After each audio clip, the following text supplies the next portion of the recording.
it's Miss G after 3. This is my first video that you guys really wanted to see so that you guys can have some extra help for when you guys are doing your homework at home, which I hope you're doing.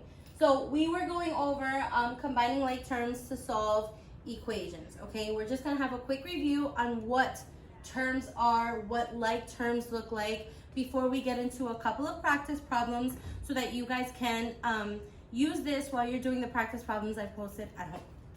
So what are terms, right? Terms in math, here we have, okay, how many different terms, okay? 3x squared, that's considered a term, okay?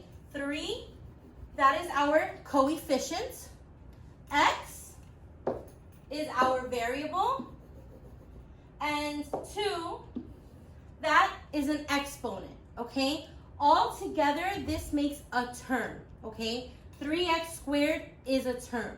If we look here, there's no other term that looks like that has a coefficient, a number, with the exact same variable and the exponent attached, all right? So 2x, that would be another term, all right?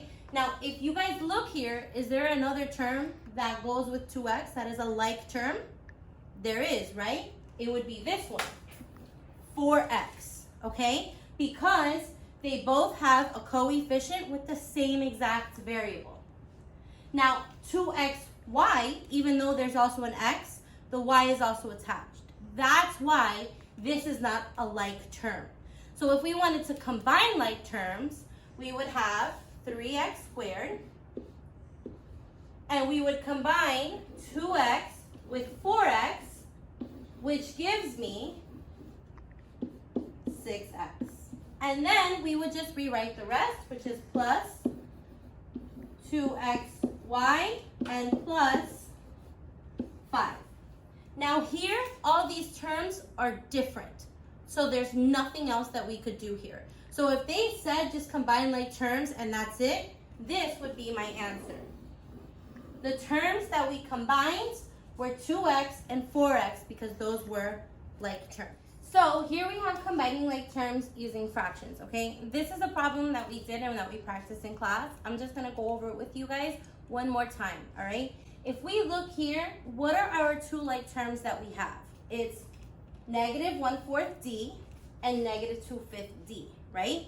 But when we're dealing with fractions, we have to have a common denominator. And here, we do not have a common denominator. So the first thing that we're gonna do so that we can combine the like terms is we're gonna get our common denominator. So over here on this side, as my side work, I'm gonna go negative 1/4 minus 2/5, right? And the question is, what number does 5 and 4, which multiple do they both go into, okay? The least common multiple, our least common denominator, and that would be 20. So I'm gonna set up my new denominator, which this is just review that we should already know. And the question is 5 times what equals 20? 5 times 4. So what we do to the bottom, we have to do to the top. So 5 times 4 equals 20. 2 times 4 equals 8. And here, 4 times 5 equals 20. 1 times 5 equals 5. Well, now we have 2 fractions with a common denominator, so we can combine like terms. So what I'm going to do is, I'm going to rewrite my problem using the proper fractions. So we have negative 5/20 d, never forget your variable because that's what we're solving for, minus 8/20 d equals 39. Well, now we have a problem that we can solve because we can combine like terms. So our like terms that we're going to combine is negative 5/20 d minus 8/20 d. When we're adding or subtracting fractions, our denominator always stays the same. And all we do is we add or subtract whatever our problem is telling us to do, our numerators. So we have negative 5 minus 8. Now what we know, because we know how to add and subtract our integers, is we cannot subtract from a negative. So we're going to do the additive inverse and say plus -8, which gives me -13. Again, guys, this is our side work that we're using, okay? We're not going to put that in the work for our equation. So we have -13/20D. Bring down our equal sign, bring down our 39. Now remember that we are trying to do what? Isolate our variable. How do we isolate our variable? By doing the inverse operation, also known as the opposite. So what is the opposite of this operation here? It's just multiplying the reciprocal, right? Which is the same thing as saying dividing a fraction, right? Since these are multiplying, we have to do the opposite, divide the fraction, which is multiplying the reciprocal. So over here in another color to make it interesting, we're going to say times -20/13. And what's going to happen? The 20 and the 20 cancel out. The 13 and the 13 cancel out, which leave me with D.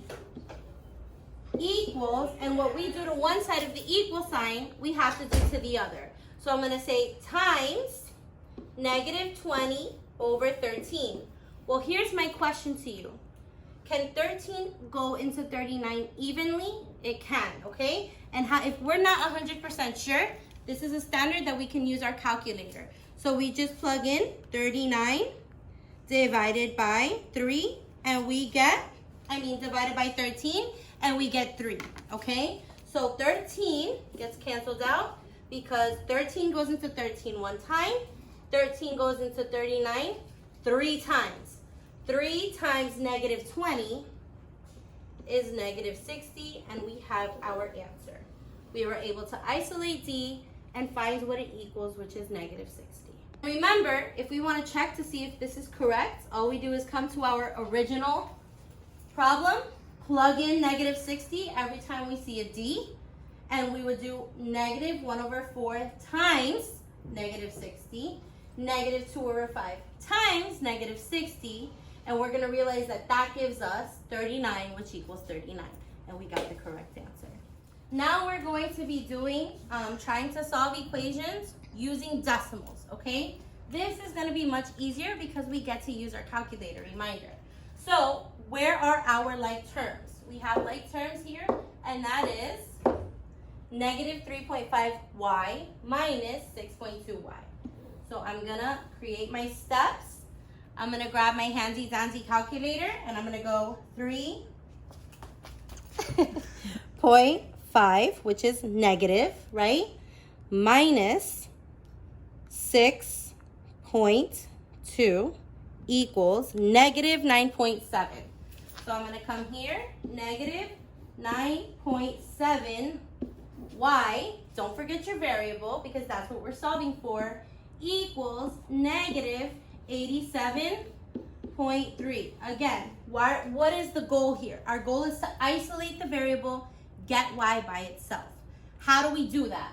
Well, we have to do inverse operation. What is our number and our variable doing? Remember, when you have a number and a variable stuck together, they're multiplying. So what is the opposite? The inverse operation for multiplication is division. So I'm going to say in another color, because you know Miss G loves to color code, divided by 9.7 divided by -9.7, because remember, what we do to one side of the equal sign, we have to do to the other. What happens here? This cancels out. We have y by itself. We're going to get our handy-dandy calculator and plug it in. 87.3, and don't forget to make it a negative, divided by 9.7, and don't forget to make it a negative, equals +9. My answer is y equals +9. And if I wanted to check to make sure that I got the correct answer, to check my work, I would just plug it in to everywhere I see a 9. So it would be -3.5 times 9 minus 6.2 times 9, and we would make sure that what we get equals -87.3. Spoiler alert, it does.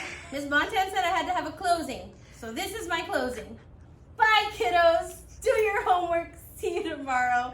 Thanks for joining in at Miss G After 3.